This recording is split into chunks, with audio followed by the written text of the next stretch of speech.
പെരുമ്പാവൂർ നഗരസഭയിൽ 2025-26 സാമ്പത്തിക വർഷത്തെ ബജറ്റായി സമഗ്ര വികസനവും ജനക്ഷേമവും ഉറപ്പാക്കുന്ന പൊതു budget vice chairperson Annie Martin അവതരിപ്പിച്ചു.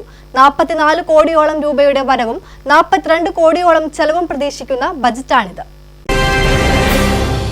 പെരുമ്പാവൂർ നഗരസഭയുടെ സമഗ്ര വികസനവും ജനങ്ങളുടെ ക്ഷേമവും ഉറപ്പാക്കുന്ന പുതിയ budget vice chairperson Annie Martin വ്യാഴാഴ്ച ചേർന്ന യോഗത്തിൽ അവതരിപ്പിച്ചു. ശുചിത്വവും പരിസ്ഥിതി സൗഹൃദവുമായ നഗരം യാഥാർത്ഥ്യമാകുന്നു.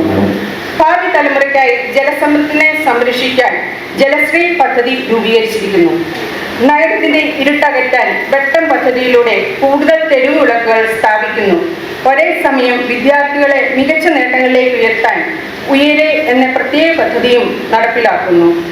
സമൂഹത്തിൽ എല്ലായിടത്തും ഉൾക്കൊള്ളലിന്റെ സന്ദേശം പ്രചരിപ്പിച്ചുകൊണ്ട് ഭിന്നശേഷിക്കാരെ ഒന്നാകെ ഉൾക്കൊള്ളുന്ന വൈഭവം പദ്ധതി നഗരസഭയുടെ മാനുഷിക മുഖത്തിന്റെ ഉദാത്തമായ മാതൃകയാവും.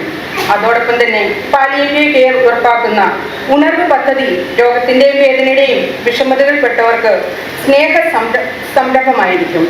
വയോജനങ്ങൾക്ക് സായാഹ്നങ്ങളിൽ സാന്ത്വനം പകരുന്ന സഫലം പദ്ധതിയും നഗരസഭയിൽ നടപ്പാവുകയാണ്. 44,40,10,202 രൂപ വരവും 42,05,79,753 രൂപ ചെലവും 2,34,30,449 രൂപ നീക്കി ബാക്കിയും പ്രതീക്ഷിക്കുന്ന ബജറ്റാണിത്. യോഗത്തിൽ നഗരസഭാ ചെയർമാൻ പോൾ പാത്തിക്കൽ അധ്യക്ഷത വഹിച്ചു.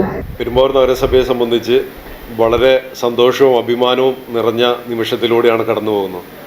കാരണം കഴിഞ്ഞ പദ്ധതി വിഹിതം 99% പൂർത്തീകരിച്ച് അഭിമാനകരമായ നേട്ടം നഗരസഭ കൈവരിച്ചിരിക്കുന്നു.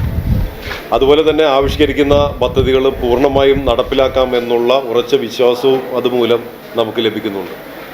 അത് നഗരത്തിലെ മുഴുവൻ ആളുകളുടെയും നഗരസഭ ആവിഷ്കരിക്കുന്ന പദ്ധതികളിൽ അവരുടെ സഹായവും പിന്തുണയും എല്ലാം ഏറുമ്പോഴാണ് നമുക്ക് പദ്ധതി വിഹിതം പൂർണ്ണമായി വിനിയോഗിക്കാൻ സാധിക്കുന്നത്. അതുപോലെ തന്നെ കൃത്യമായി നടപ്പിലാക്കാൻ സാധിക്കുന്ന പദ്ധതികളെ മാത്രമാണ് ഈ ബഡ്ജറ്റിൽ ഉൾക്കൊള്ളിച്ചിരിക്കുന്നത്. എല്ലാ വിഭാഗങ്ങളെയും ഓരോ വിഭാഗങ്ങളെയും തിരിച്ച് അവർക്ക് വേണ്ട അടിസ്ഥാന സൗകര്യങ്ങൾ വർദ്ധിപ്പിക്കുക എന്നുള്ള കൃത്യമായ പ്ലാനിങ്ങിലോട് കൂടിയാണ് നഗരസഭയെ തന്നെ നഗരസഭാ പ്രദേശത്തിന് ഒരു ചിട്ടയായ രീതിയിലേക്ക് കൊണ്ടുപോവുക എന്നുള്ള ലക്ഷ്യമാണ് ഇതിനെ മുൻനിർത്തുന്നത്. ശുചീകരണം ഉൾപ്പെടെ ആരോഗ്യ മേഖല ഉൾപ്പെടെ വിദ്യാഭ്യാസ മേഖലയുള്ള സമസ്ത മേഖലകളിലെയും ഇത് പ്രതിപാദിക്കുന്നു. നഗരസഭയെ സംബന്ധിച്ച് ആശാ വർക്കർമാരുടെ കാര്യം ഇപ്പോൾ നമുക്കറിയാം. കൂടുതൽ സമരരംഗത്തുള്ള ആളുകളാണ്. നഗരത്തെ സംബന്ധിച്ച് നഗരസഭാ നിവാസികളെ സംബന്ധിച്ച് ഏറ്റവും അടുത്ത് നിൽക്കുന്ന വിഭാഗമാണ്.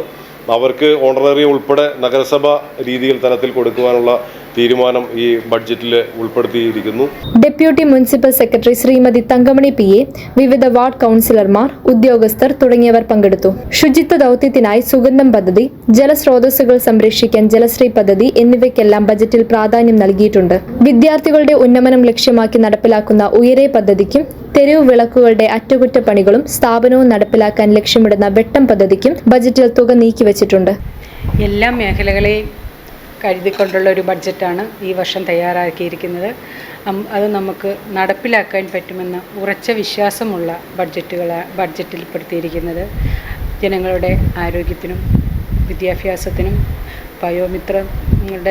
വയോജനങ്ങളുടെ സേവനം എല്ലാം മുൻകൂട്ടി കണ്ടുകൊണ്ടുള്ള ബഡ്ജറ്റാണ്. അത് ഞങ്ങൾ പൂർണ്ണമായി നടപ്പിലാക്കും. പട്ടികജാതി വികസനം, ഭിന്നശേഷിക്കാരുടെ ക്ഷേമം, സ്ത്രീകളുടെയും കുട്ടികളുടെയും ഉന്നമനം, കുടിവെള്ള പദ്ധതികൾ എന്നിവയ്ക്കും ബജറ്റ് ഊന്നൽ നൽകുന്നു. റോഡുകൾ, നഗരസഭയുടെ അധീനതയിലുള്ള കെട്ടിടങ്ങൾ എന്നിവയുടെ പുനരുദ്ധാരണത്തിന് ബജറ്റിൽ തുക വകയിരുത്തിയിട്ടുണ്ട്. വൈഭവം എന്ന നാമകരണം ചെയ്ത പദ്ധതി പ്രകാരമാണ് ഭിന്നശേഷിക്കാരുടെ ക്ഷേമം ഉറപ്പാക്കുക. ആരോഗ്യ പദ്ധതിയായ ആശ്വാസം, വയോജനങ്ങളുടെ സന്തോഷം ഉറപ്പാക്കുന്ന സഫലം പദ്ധതിയും ബജറ്റിലെ പ്രധാന പദ്ധതികളാണ്. അടിസ്ഥാന സൗകര്യങ്ങൾക്കായി ലഭ്യമായ സാമ്പത്തിക വിഭവങ്ങൾ വിനിയോഗിക്കാനുള്ള നടപടികൾ ബജറ്റിൽ ഉൾപ്പെടുത്തിയിട്ടുണ്ടെന്ന് നഗരസഭാ ചെയർമാൻ പോൾ പാത്തിക്കൽ പറഞ്ഞു. ബജറ്റ് സംബന്ധമായ ചർച്ച ശനിയാഴ്ച നടക്കും. News desk media city, Perumbavoor.